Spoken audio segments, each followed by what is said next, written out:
근처 법원 아닙니다.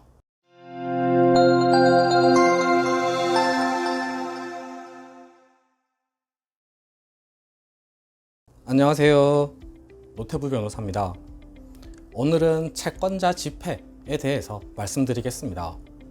우선 개인회생 개인 파산에서 법정에 나가는 횟수를 말씀드리겠습니다. 개인회생에서는 한 번입니다.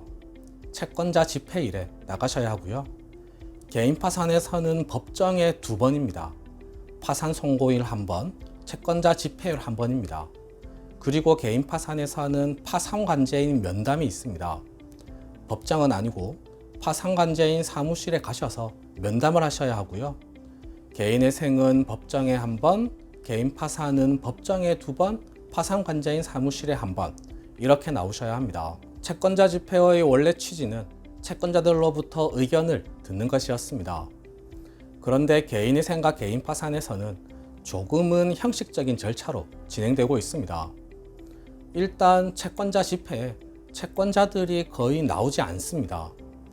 금융기관들은 100% 나오지 않는다고 보시면 됩니다.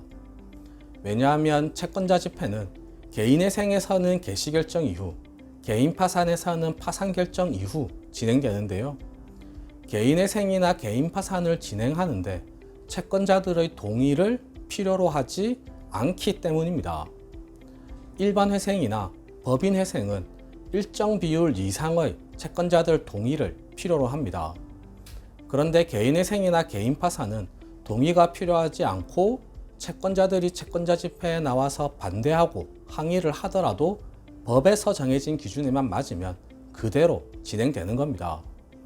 이러한 사실을 금융기관들은 잘 알고 있으니까요. 굳이 나오지 않는 겁니다. 그런데 개인 채권자들은 이러한 사실을 모르는 경우가 많습니다. 따라서 간혹 개인 채권자들이 채권자 집회에 나와서 개인회생 개인 파산에 반대하고 항의하시는데요. 법에서 정해진 기준이 중요한 것이지 채권자들의 반대가 결정적으로 영향을 미치지는 않습니다. 그러니 너무 걱정하지 마시고요. 실무에서 채권자 집회는 제도 안내 및 변제금 납부 확인하는 정도의 절차로 진행되고 있습니다.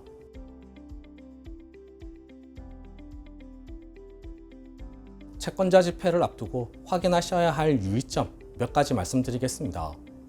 첫 번째는 법원 확인입니다.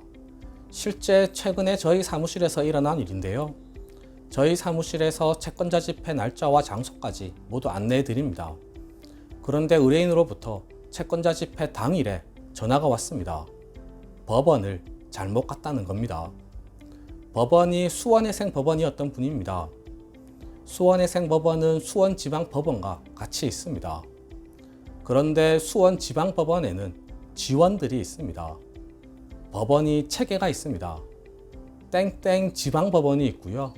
그 지방법원 아래에 땡땡 지방법원, 땡땡 지원이 있습니다. 예를 들어 보면 수원지방법원이 있고 또 별도로 수원지방법원 성남지원, 여주지원, 평택지원, 안산지원, 안양지원이 있습니다. 이분은 수원지방법원의 한 지원에 가신 겁니다. 근처에 있는 법원에 가신 거죠. 이분은 그 법원이 수원지방법원이라고 알고 계셨던 겁니다. 이런 경우들이 가끔 있습니다.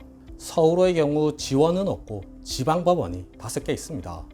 서울중앙지방법원, 서울동부지방법원, 서울남부지방법원, 서울북부지방법원, 서울서부지방법원이 있습니다. 그리고 서울회생법원은 서울중앙지방법원과 같이 있습니다. 의정부지방법원도 고양지원, 남양주지원이 있고요. 대전지방법원, 대구지방법원, 부산지방법원도 모두 지원들이 있습니다. 이런 지원에 가시면 안 됩니다. 대전지방법원, 대구지방법원, 부산은 부산지방법원과 같이 있는 부산회생법원으로 가셔야 합니다. 이런 실수 하지 마시고요. 꼭 내가 가야 할 법원 미리 체크하시기 바랍니다. 내가 살고 있는 근처 법원 아닙니다.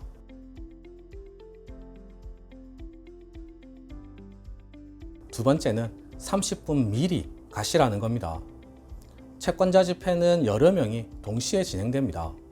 늦었다고 해서 기다려주지 않습니다. 그냥 불출석으로 처리되어 버립니다. 특히 수도권의 경우 되도록 대중교통 수단을 이용하시기 바랍니다. 수도권 법원들은 법원에 주차하기가 정말 어렵습니다. 저도 재판에 갈 때 되도록 대중교통 이용하고요. 자가로 이용할 때는 30분에서 1시간 정도 일찍 출발합니다. 수도권 지역의 법원에 차를 가지고 가실 분들은 반드시 미리 출발하셔서 주차할 시간을 확보하시기 바랍니다. 그냥 수도권의 경우는 대중교통 이용하시는 것이 가장 편합니다. 세 번째는 신분증 꼭 지참하시라는 겁니다. 신분증 안 가지고 가시면 이 역시 불출석으로 처리됩니다. 실제 안 가지고 가셔서 불출석으로 처리되신 분 본 적 있습니다. 꼭 챙기시고요. 네 번째는 옷차림입니다. 단정하고 수수하게 입으시라는 겁니다. 너무 화려한 옷이나 액세서리는 착용하지 마시고요. 사실 채권자 집회에서는 크게 영향을 미치지 않는데요. 개인 파산에서 파산 관제인 면담 시에는 옷차림에 신경을 쓰셔야 하겠습니다. 파산한다는 사람이 명품 있고 화려하게 가면 파산 관제인이 선입견을 가질 수 있습니다. 좋은 영향 미치지 않으니까요. 평소와 크게 다르지 않게 단정하고 수수하게 입고 가시기 바랍니다.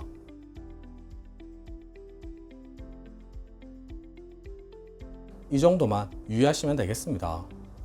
채권자 집회가 형식적으로 진행되다 보니 그리 긴 시간이 걸리지 않습니다. 10에서 20분 정도 예상하시면 됩니다. 참고로 채권자 집회에는 반드시 채무자 본인이 출석하셔야 합니다. 일반 소송에서는 변호사가 출석하고 당사자가 나오지 않아도 됩니다. 그런데 개인의 생 개인 파산의 채권자 집회에는 본인이 출석해야 합니다. 실제 일반 소송처럼 생각하시고 저에게 출석해 달라고 하신 분도 있었는데요. 불가능합니다. 마지막으로 혹시 정해진 채권자 집회일에 출석이 불가능하시다면 미리 말씀해 주시기 바랍니다. 저희가 기일 변경 신청서 제출해 드리겠습니다. 그리고 출석하지 못하셨더라도 너무 크게 걱정하지는 않으셔도 됩니다. 보통 한 번쯤은 채권자 집회일이 또 지정됩니다. 그런데 일반적으로 1, 2개월 뒤에 지정되니까요.